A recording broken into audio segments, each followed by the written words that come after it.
Okay, hi, so here's the thing. I really want to film this video for you guys today, but I have this really unfortunate pimple. So if we can all just like collectively agree to ignore it, I would really appreciate that.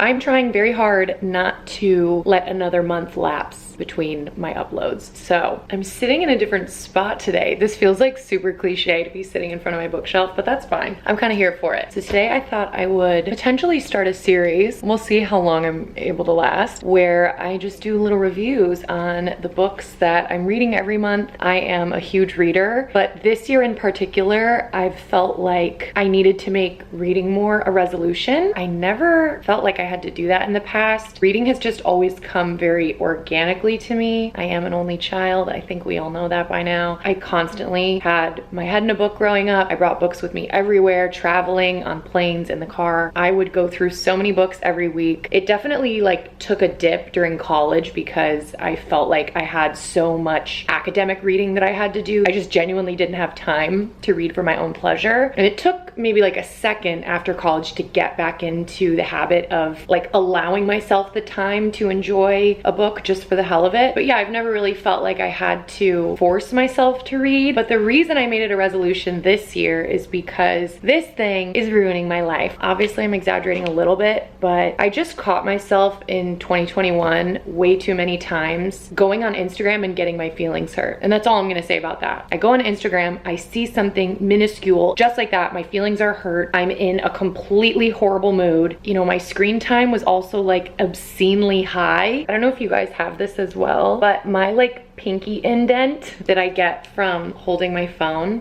started to get really painful right around Christmas time. I would have to like put my phone down just because my hands were hurting, and I know that I probably need to see a doctor, and I am basically giving myself arthritis. I'm fully aware. All of that to say, I felt like this was probably a year where I just needed to purposely carve out time during my day and almost challenge myself to have less screen time. There'd been a lot of books on my list that I wanted to read. The list was getting longer and longer, and I felt like, okay, let's make a resolution. Let's read. I didn't even say how many books. I just said I want to read more this year, but I'm going to write it down as a resolution. Here we are. So I thought also if I do a little video for you guys every month, recapping my favorites, giving reviews, that would help hold me accountable. Hopefully it would also give you guys some ideas and inspiration. Also, I just feel like looking at my channel and my content over the last year, I stopped vlogging, which I think was the right decision for now. But as a result, the only content that is there is like fashion related, about like shopping and clothes and designer things. And while that is my passion, that is just one facet of my personality. Without the vlogs, I don't really have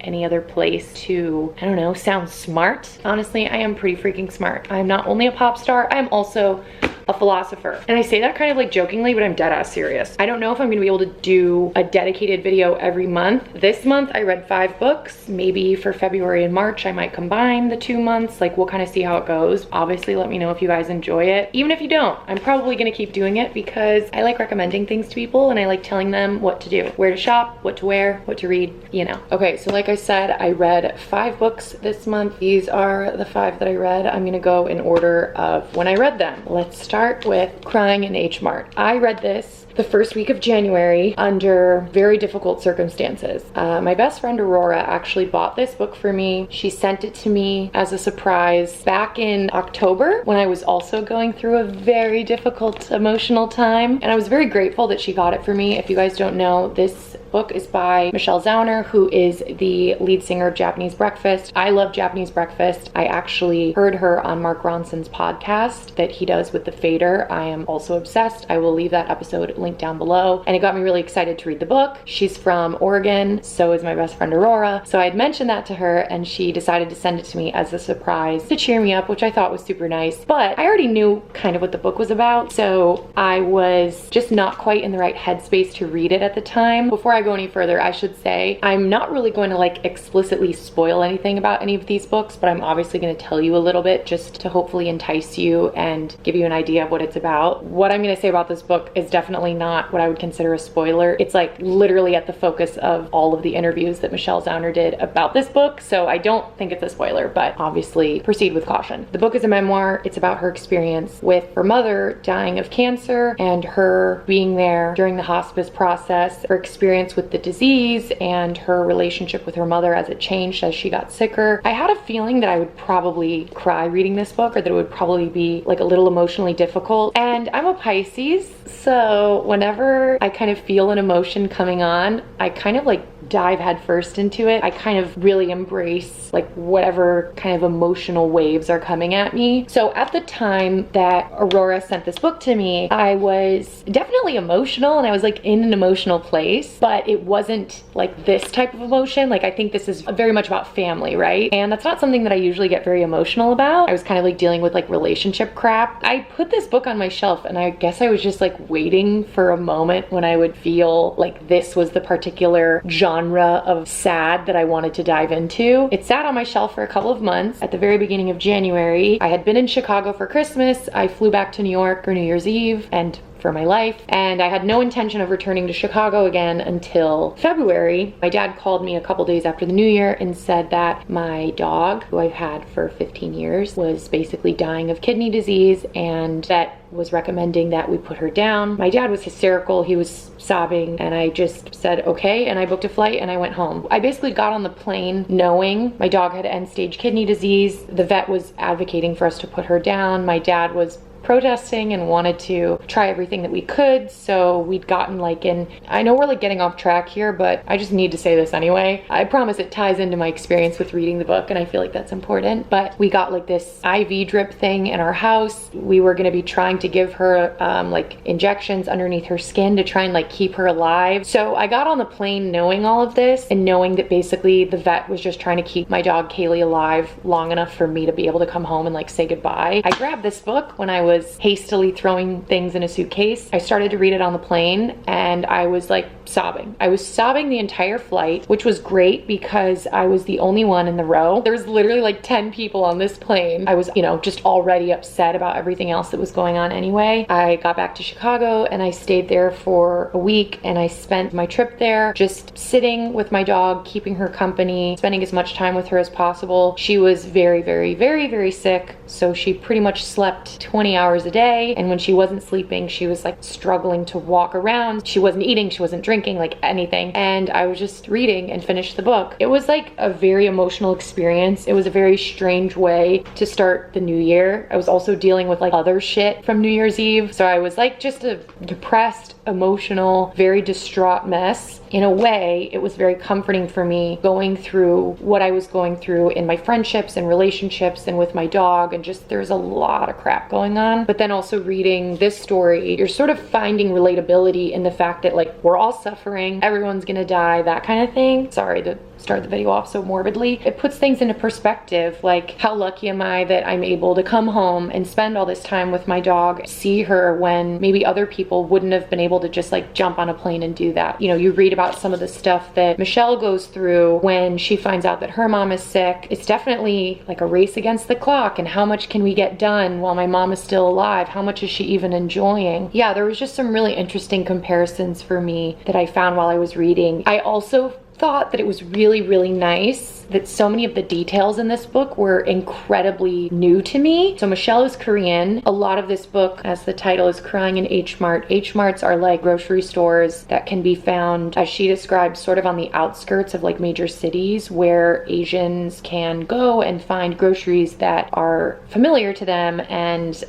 create dishes for their families that are the same dishes they grew up having. So much of the book is about her relationship with her mother as sort of explored through the different Asian dishes that her mom would make for her. She was trying to learn how to make for her mom while her mom was sick to try and like reconnect with her. There were just so many details about these different dishes and ingredients, and just reading about her experience growing up as a Korean woman trying to be in a rock band, you know. They were so different from my own experience in my life that it was also a very pleasant departure from all of the details of all the shit that I was dealing with. I really loved that I was like focusing so much on all of the really beautiful descriptors that Michelle uses, just kind of like diving into her world. I think that made for such a like rich and rewarding reading experience. And that being said, I feel like one of the biggest takeaways that I had from this book is that there were times I forgot, oh, this is Michelle Zauner. It just read like it was an author, like a novelist who just like wrote a book. And obviously at certain points she would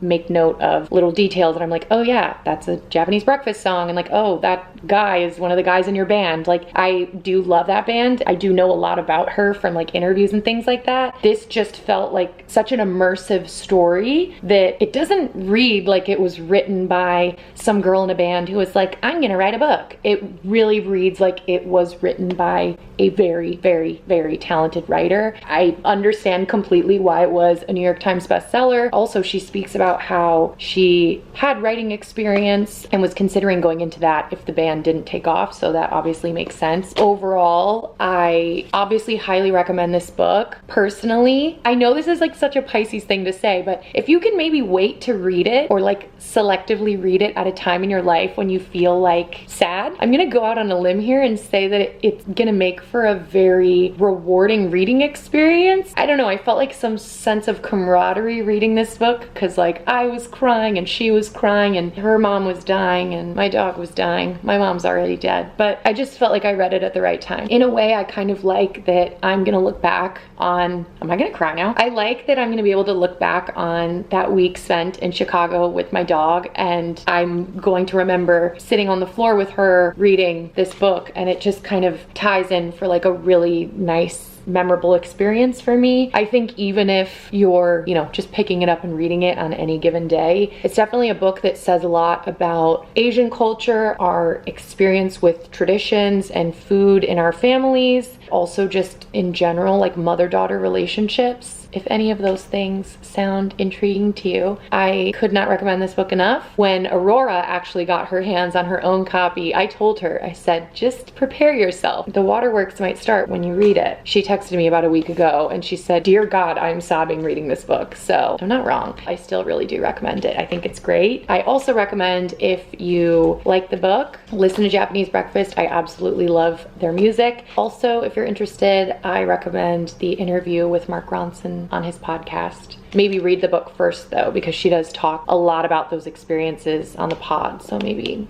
on the pod, maybe start with the book. So that was pretty much finished right at the beginning of the year. Like I said, I was in Chicago. I was dealing with all of this like really heavy emotional stuff. That was when I made the decision that I needed to be reading a lot more this year. So I'm at my dad's house in Chicago. I finished this book and I'm like, okay, I want to go get a new book. Admittedly, I would check Instagram stories like maybe once a day. Alexandra Cooper, of all people, from Call Her Daddy, she posted that she was reading this book called Wild Game. So she was posting this on her story. And she said something along the lines of, this book is essential reading if you have ever had a relationship with a narcissist. And I thought, have I ever?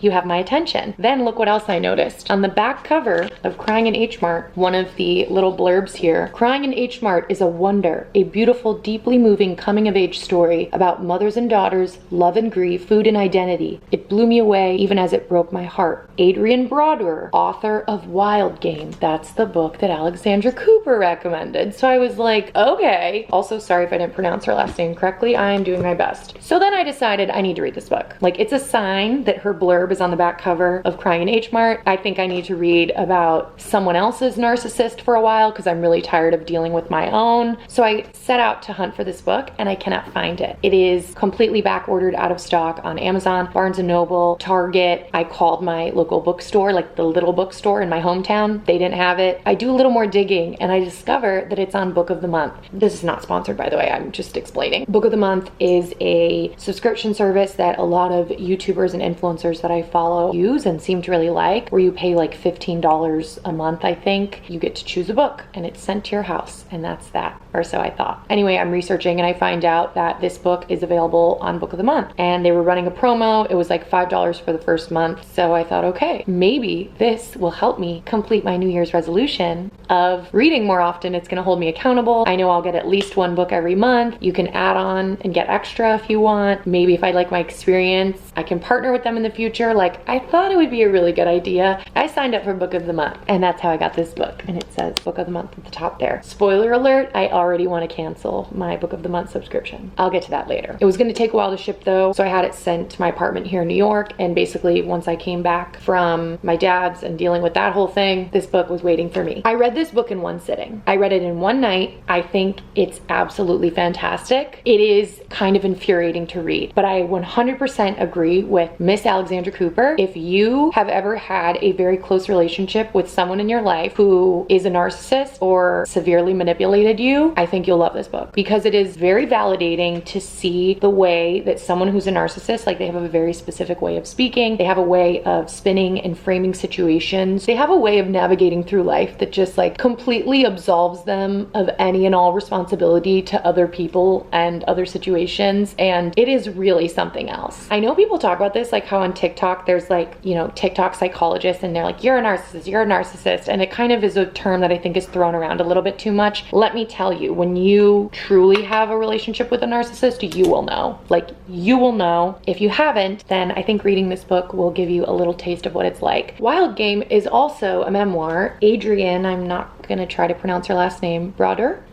she's probably French, I don't know. Adrienne is writing this book as an adult, recounting her experience as a 14-year-old girl and into young adulthood when she finds out that her mother, again, not really a spoiler, this is like the premise of the book, her mother is having an affair with her stepdad's best friend. Probably worst of all, her mother decides to use Adrienne as the cover for her story. So Adrienne, throughout the book, finds herself lying to her stepfather, her father, her brother, basically everyone that she knows, to keep her mother's secret. This is a real story. Like, this really happened. I remember Alex Cooper said something like this as well. There's so many times when you're reading it that you're just like, I can't believe that this really happened. Like, I can't believe this isn't completely fabricated. But like, I can believe it. I can completely believe it. The full title of the book is Wild Game, My Mother, Her Lover, and Me. This image of a young girl caught between her mother and another adult, being put in this position that she really should have absolutely never been put in, where boundaries are crossed. It's generally very inappropriate. This book takes place on Nantucket, where Adrienne's family had a summer home. Adrienne's mother actually had a recipe column in the New York Times years ago, apparently. Food and cooking also factors really heavily into this book, just like Crying in H Mart. I'm only just now realizing how many similarities there are between the two books. Crying in H Mart is like very sad, you're like sobbing. This book, you're kind of just like angry and like bewildered. Like, you simply can't believe that a grown woman, Adrienne's mother, is so careless with her actions, how she's manipulating Adrienne into justifying that. I found it really sad from my own perspective, just because I know what it's like to love someone who is a narcissist, and you do at certain points find yourself following their train of thought. They're able to justify hurting people to serve their own very selfish ends. Even if that person that they're hurting is you, you're able to follow that line of thinking because you've been around them, caring for them for so long. It is very hard to break out of, and it is very hard to step away from that. Unfortunately for Adrienne, as she's growing up, explaining the situation that she's been put in to her other friends, to her boyfriends that she may have or whatever, and seeing all of their reactions to this absolutely bizarre situation that her mother has like normalized for her, it's so crazy. It was definitely a page turner.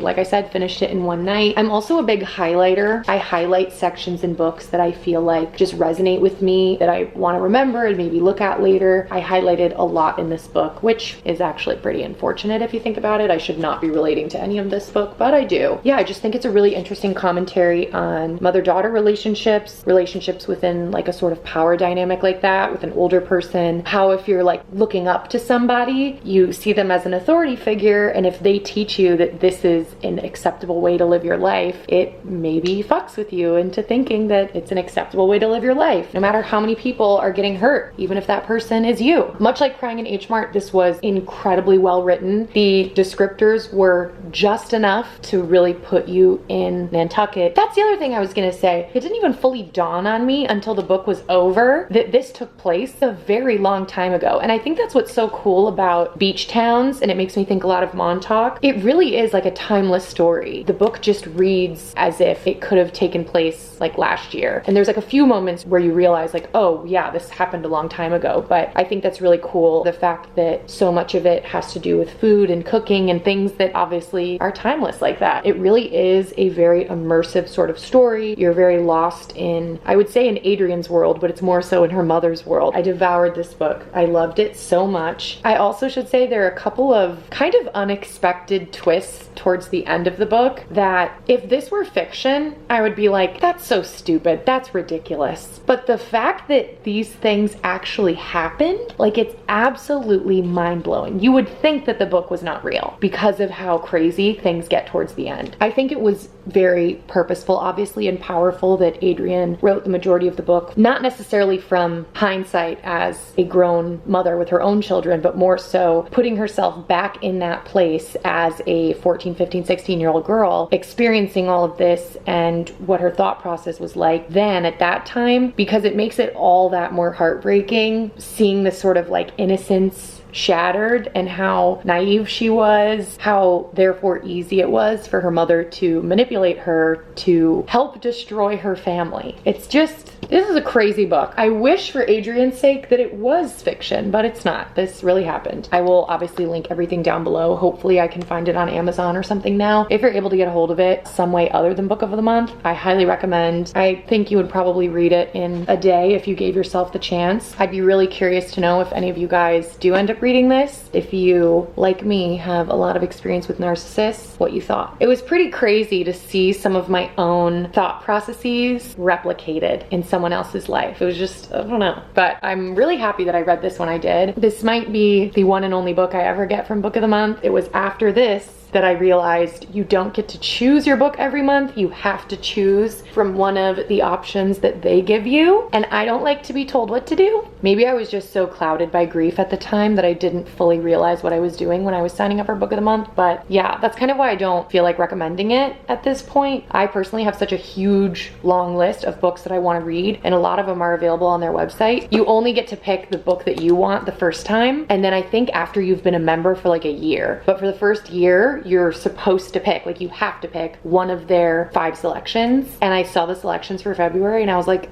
immediately no. So anyway, this might have been my first and only Book of the Month experience, but it was worth it to sign up for it, if only to read this book. Like, I'm not kidding. It was so fucking good. I guess apparently Bellatrist, which is Emma Roberts' book club. I used to follow it and I tried to keep up with it and I couldn't, so I unfollowed, but they apparently featured her and had an interview with her, and that was one of the books that they were reading. So it also comes recommended by Emma Roberts in case my stamp of approval or Alexander Cooper's is not enough. The next book that I read is another one that I'd had on my list for a very long time, and I was just waiting for the right kind of moment, and it is Find Me by Andre Aciman. It's the sequel to one of my favorite books. Please hold. Call Me By Your Name. Call Me By Your Name, without a doubt, is one of my favorite things. The movie, I have seen maybe 17 times. It is my comfort film. The book, I have read and highlighted the absolute shit out of maybe 6 times. I play the soundtrack on vinyl pretty much any time I'm like severely depressed. Like, Call Me By Your Name is truly one of my favorite everythings. And after that whole Armie Hammer thing, it is truly a challenge in separating the art from the artist, let me tell you. Anyway, I have very strong feelings about Call Me By Your Name. I saw the movie and then immediately afterwards read the book at a very important time in my life when I was making some very important decisions. The book means a lot to me. Every single new friend that I've made, I like force them to watch the movie with me. It's like a rite of passage. It's like the initiation to being my friend. I'm kind of assuming that you probably already know what Call Me By Your Name is about, but if you don't, it's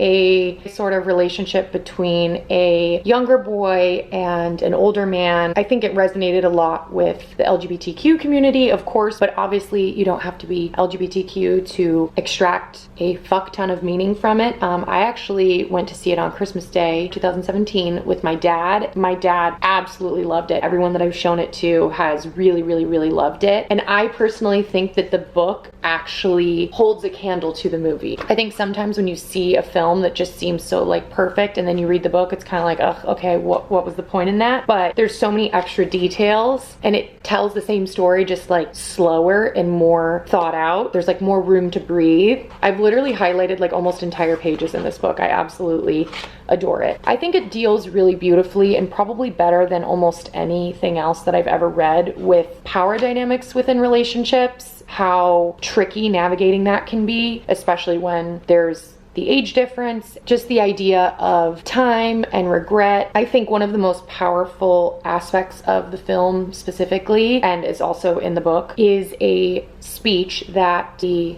Timothée Chalamet character Elio, his father, gives to him at the end of the book, at the end of the movie, about regret, being who you truly are, following what your heart is telling you, letting yourself make mistakes, letting yourself take chances, not overthinking things so much. Things that I need to hear. Highly recommend the movie, obviously. Definitely recommend the first book. Now let's talk about the second book. I hated it. I didn't like it at all.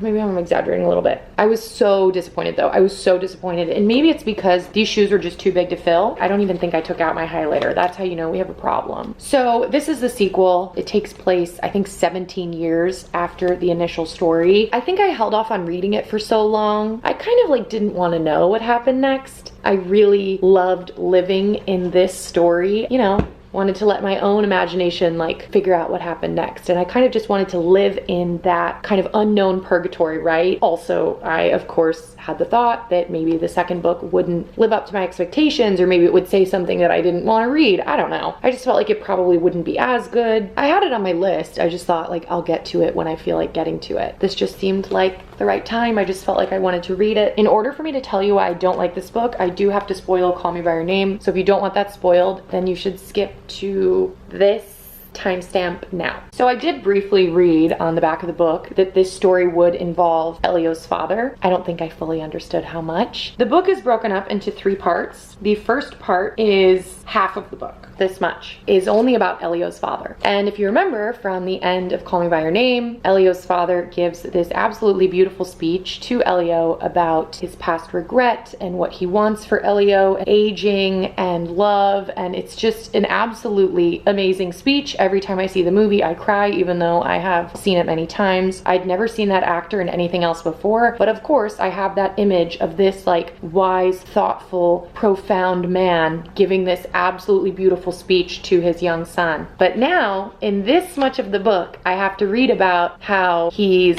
falling in love with a girl who's the same age as Elio. And I just like don't want to read about that. It made me really uncomfortable. It completely shattered and destroyed the like image of Elio's father that I had in my mind. Apparently him and his mother got a divorce and now his mother is like going senile. And I'm like, well, that felt random. Like, why'd we have to get rid of her? I didn't really understand that. And also, this book was written after the movie came out. We fully already knew what all of these characters look like. So having that image while I was reading this was just so disorienting for me. He has a really interesting way of writing, which I think worked well in Call Me By Your Name, where we're still like discovering who these characters are and discovering the setting and discovering like what their history and past is and everything. He leaves a lot to the imagination, or like he kind of almost like begs the question. You're reading these passages that are somewhat ambiguous, and I think it works in the first book where you maybe don't necessarily know who's talking until it's like too late. When we're jumping ahead 17 years, I need to know who we're talking about, because I assume that the book is about Elio and Oliver. It took me maybe the first handful of pages before I realized that this first section was actually about his dad. There are no like direct context clues for you to figure that out. You know, it's the perspective of an older man, but I'm like, how old? Is it Oliver? How old is Oliver now? Is it Elio? And then I'm realizing, oh no, it's his dad. He's like old.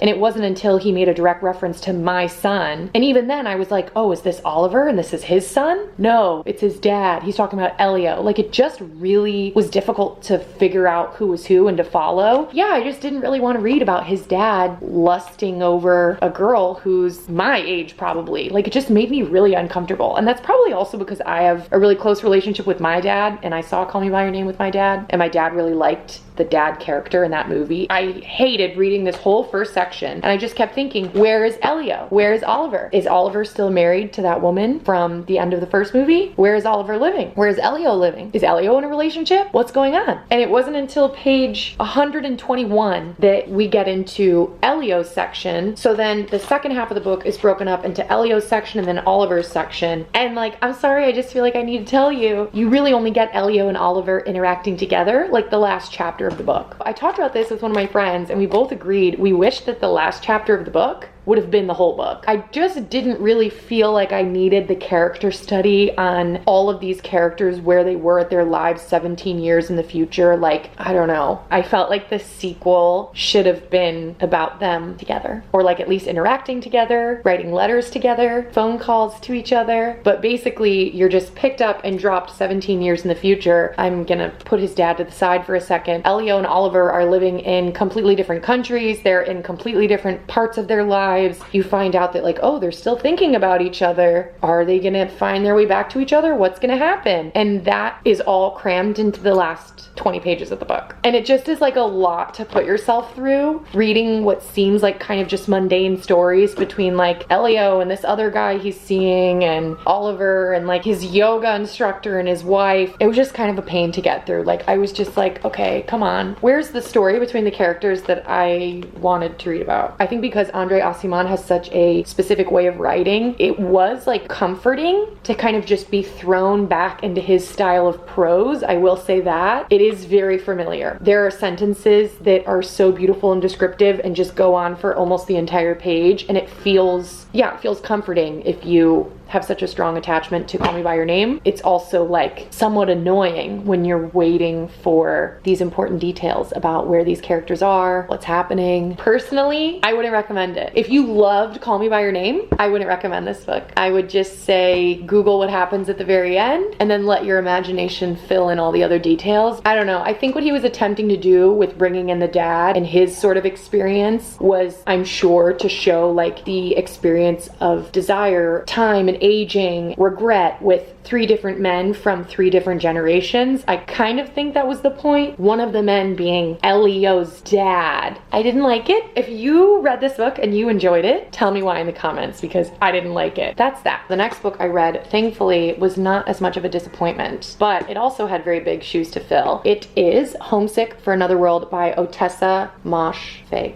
Moshfegh? I'll just call her Otessa. If you guys don't know, My Year of Rest and Relaxation by Otessa is one of the best books I've ever read in the last 10 years. Like, it is an absolutely phenomenal book. Like, no book blew me away the way that that book did. And I also read it in one sitting. I've always meant to pick up another one of her books. I just didn't know which one because she has a bunch. And I saw a couple of people that I follow reading this. I decided to look a little bit more into it. I think it was maybe Lexi Lombard. She was reading this book and she said that she really didn't like it. And then I was looking on Amazon and realizing a lot of people didn't like it. A lot of people in the reviews were saying that they felt like the characters were very unlikable, that it was sort of a like brutal, ugly kind of read. It made people uncomfortable when they were reading it. And I thought to myself, that sounds fantastic. That sounds exactly like something I would enjoy reading. I had a feeling by reading some of the reviews and the way that people were describing certain stories, they were like, these characters have no redeeming qualities. And like me as the empath that I am, I was like, that sounds like a challenge. I need to read this. I personally love people who don't have any redeeming qualities, even in real life.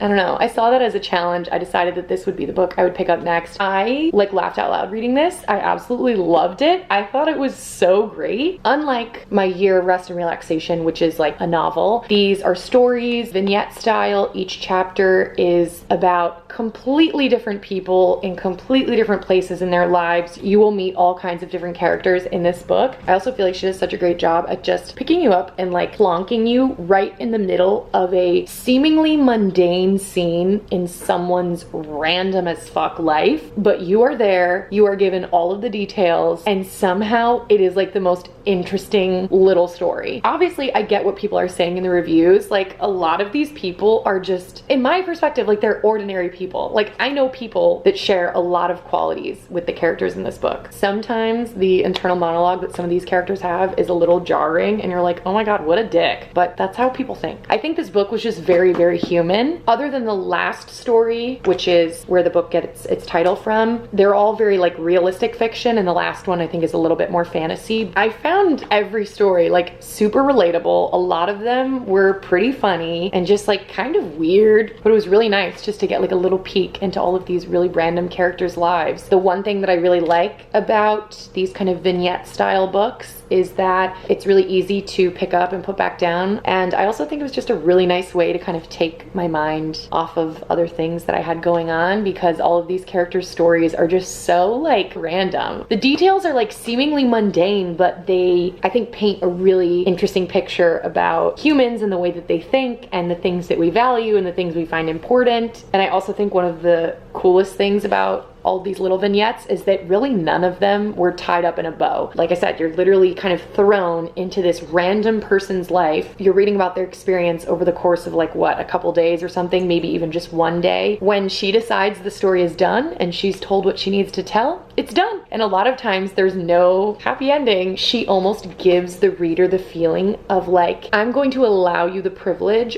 of living in someone else's shoes for like a few hours, and then I'm gonna pull you right out. Like, that's it. You don't get to know anymore. It is what it is. And I personally really like that. I mean, again, I can see why people thought certain parts of this book were unsettling. Specifically, there's like a chapter, I think it's maybe the second one, where there's like an older man who's like fucking prostitutes, the way he like talks about them, and then also the woman he's dating. Like, I can understand why people would read a book like this and be like, what am I supposed to feel here? Maybe nothing. Maybe nothing. Just read it. I think it's sometimes nice just to like meet different people. You're meeting a whole cast of characters in this book who have like the most random backstories, the most random problems. It's a really valuable place to reflect on your own life from. I loved it. I think she's a fantastic author. I love her. My Year of Rest and Relaxation, this book, I recommend them both. And she does have a couple others, so I might look into some of those and see if there's any I want to read later this year. The last book I read in January is called Three Women by Lisa Taddeo. This is another book that I saw a couple of influencers that I follow were reading. I also remembered this from Bellatrist as well. I know that Emma Roberts has had Lisa Taddeo's books a couple of times featured. I've definitely seen this book at the bookstore before. I hadn't ever really looked at the description for it. I decided to look it up and I thought to myself, why have I never read this before? Why did it take me so long to finally pick it up? Once again, I saw a lot of reviews somewhat similar to Homesick for Another World, where people were saying like, these women are so unrelatable and like, how am I supposed to like any of their stories? So many of the details are just disgusting. I can't believe that people think this way. Like, nobody thinks this way. No one's relationship is like this. Once again, that sounds like a challenge. As a Pisces, I could relate to a brick wall. I didn't really let that stop me, but I did find that very interesting, especially considering now I have highlighted so much of this book. I had some like very weird, profound moments when reading this book. Brief synopsis is that Lisa Taddeo follows three women and tries to chart their experience with desire, sexuality, how that plays out for them in their lives, with their relationships. So this is like a non-fiction book, but it's told in such a way that makes you feel like you're reading a novel, or rather like three different sort of novellas that are like mixed in together, because she switches every chapter with which woman she's talking about. But apparently she says in the beginning of the book, in like the little author's note, that she was studying more than just three women, but there were women who at certain points like dropped out of the project and said that they just didn't feel comfortable sharing certain vulnerable details, so they asked just not to be included. These are three women who she was able to keep in contact with over the course of like many months or a year or something like that. They gave her access to their emails, their text messages. Lisa Taddeo was able to also speak with some of their parents and other people in their lives to really paint an accurate picture as to what their lives were like, and if the stories that they were relating about these experiences with men that they had were actually true. And she does make a point of saying that she, for privacy reasons, changed the names of all of the people in the book. So all of the women, their partners, she changed the names for everyone, except in one of the stories she didn't, because it's public record, because it involves a court case. I think she thought that it would be more impactful, obviously, if she used names and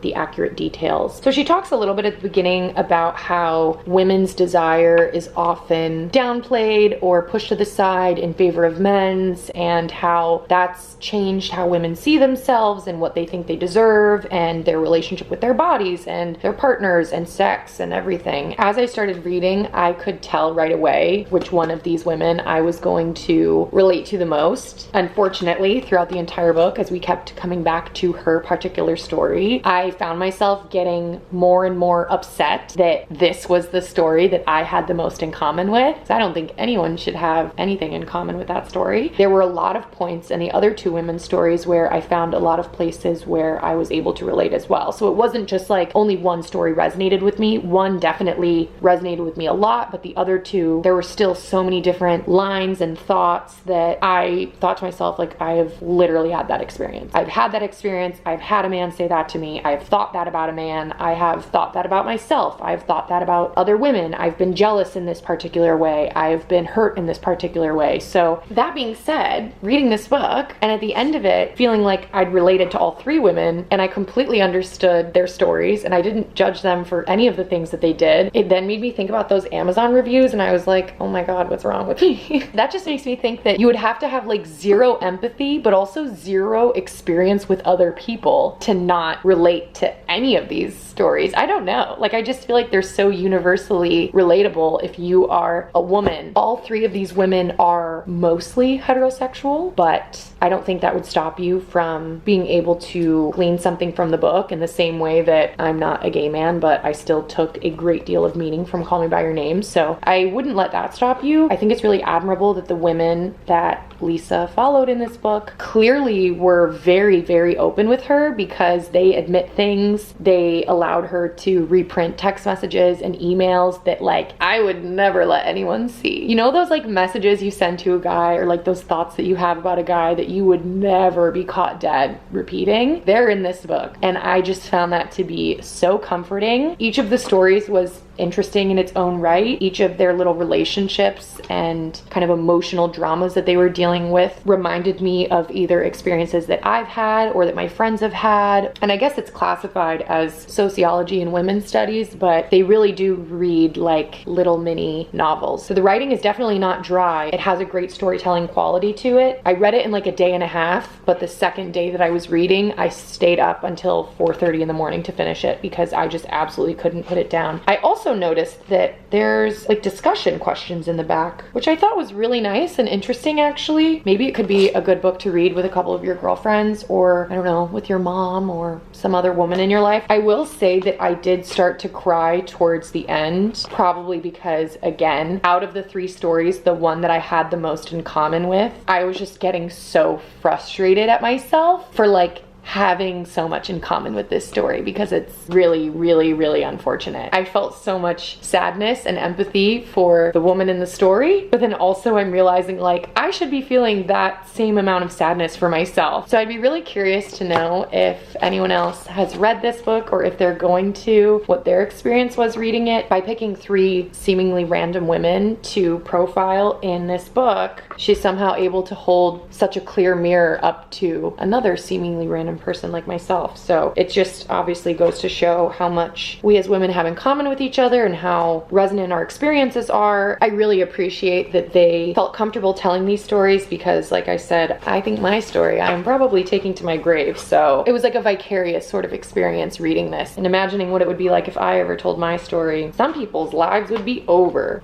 but I won't. Anyway, I love this. I thought it was so amazing. Oh my God, the fact that I said she followed them for a few months, I completely lied. It's based on 8 years of immersive research. She kept up with these women for 8 years of their lives. That's insane. Anyway, I love this book and I really, really loved her style of writing. I think that she's incredibly talented and I have put Animal, which is her other book, on my list for the year. So I love that. I love like finding an author whose style I really like and being able to add that to my list of books to be read. That's it for this little video. I hope you guys enjoyed it. I'm once again sitting on the floor. I need to find better places to film. I can already tell you that as of February 8th, when I am filming this, I've already read 2 books this month. So pretty safe to say we will have another book review for February at the very least. If things start to get a little too crazy towards the end of the month when I'm preparing for my birthday, which is of course a national holiday. Then I will just combine February and March into 1 month and do a video at the end of March, but we'll see. I've really been liking a lot of the books that I've been reading lately, and I've just been very in the reading zone. Of course, if you guys have any recommendations, if you've read any of these books and it makes you think of something else that you would want to recommend, please leave it in the comments. If you have any questions about the books that are not spoilery, maybe leave them down below as well. I hope that you found this informative, enjoyable. Hopefully you're cool with a little bit of this intellectual content sprinkled in with the other fashion stuff. Don't worry, I'm not stopping doing that. I just wanted to switch it up a little bit. Give this video a thumbs up if you enjoyed it. Subscribe if you're not already. All of the links will be in the description, everywhere else that you can find me. Okay, goodbye, kisses.